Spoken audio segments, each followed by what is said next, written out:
ये शंका मेरी बोलिए बोलिए।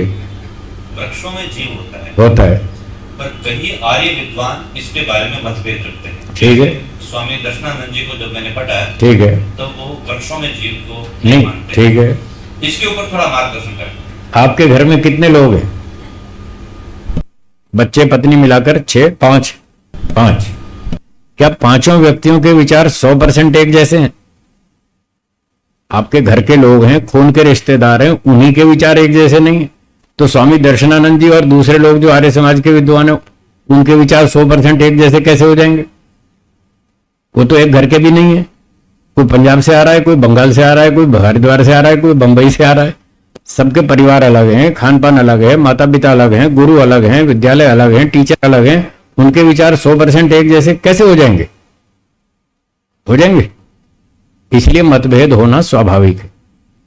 जिसकी जितनी बुद्धि है, जितनी योग्यता है, जितनी अंतःकरण की शुद्धि है, क्या बोला, ये सबसे इंपॉर्टेंट पॉइंट है। सबसे मुख्य बात यह है, अगर अंतःकरण शुद्ध है तो आपको सत्य समझ में आएगा। अगर आपका मन शुद्ध नहीं है तो सत्य होते हुए भी आपकी समझ में नहीं आएगा, आप उसको स्वीकार नहीं करेंगे। आप बताओ, रिश्वत लेना ठीक है या गलत? तो जो लोग रिश्वत लेते हैं, क्या उनको समझ में नहीं आ रहा है कि हम गलत कर रहे हैं? आ रहा है या नहीं? फिर क्यों ले रहे हैं? क्या वो अनाड़ी हैं? क्या अनपढ़ हैं? क्या बच्चे हैं? क्या उनको कानून का पता नहीं है? सब कुछ पता है, पर अंतःकरण शुद्ध नहीं है, इसलिए वो सत्य को स्वीकार नहीं करते। तो कितने सारे ऐसे लोग हैं जो सच्चाई को जानते हैं, शाब्दिक रूप से ठीक समझ रहे हैं, पर फिर भी स्वीकार नहीं करते। मन शुद्ध नहीं।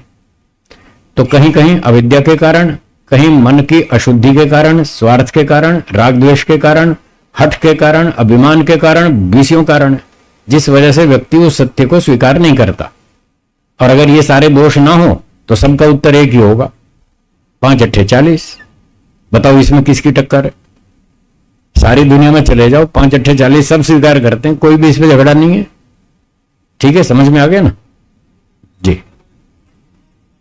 शास्त्र में किस बात का प्रमाण चाहिए? वृक्ष में जीव है, सांख्य दर्शन में लिखा है, कठोपनिषद में लिखा है, सत्यार्थ प्रकाश के 9वें समोल्लास में लिखा है। हिंदी पुस्तक सत्यार्थ प्रकाश, अभी शांति पाठ के बाद दिखा दूंगा मैं, 9वें समोल्लास में पन्ना खोल के दिखा दूंगा, वृक्षों में जीव है।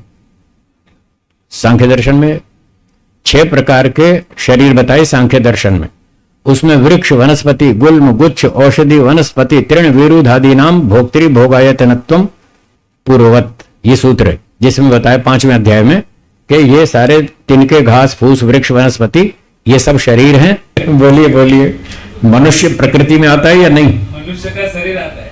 आता है ना, शरीर आता है, आत्मा नहीं।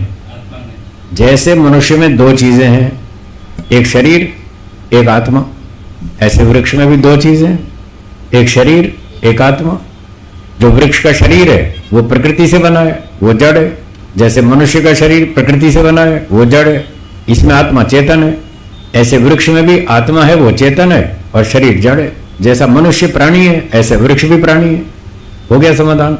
चल ठीक है। हाँ, वृक्ष भी खाता है, वृक्ष भी खाता पीता है। क्या वृक्ष भूमि में से अपना भोजन नहीं खींचता है? पानी नहीं पीता है? सूरज की गर्मी नहीं लेता है? हवा में सांस नहीं लेता है? सारे काम करता है। उसमें भी प्राणी है, उसमें भी आत्मा है। मनुष्यों के बच्चे होते हैं, गाय घोड़े गधे सबके होते हैं। क्या वृक्षों की नस्ल नहीं होती? वृक्षों में भी होती है। गेहूं से गेहूं, चने से चना, ज्वार से ज्वार, बाजरी से बाजरी। जैसे गधे से गधा, गाय से गाय, घोड़े से घोड़ा, आदमी से आदमी, वैसी नस्ल उनमें भी पैदा होती है। कार से कार तो पैदा नहीं होती, होती है? फिर उसमें आत्मा नहीं है, इसलिए नहीं होती।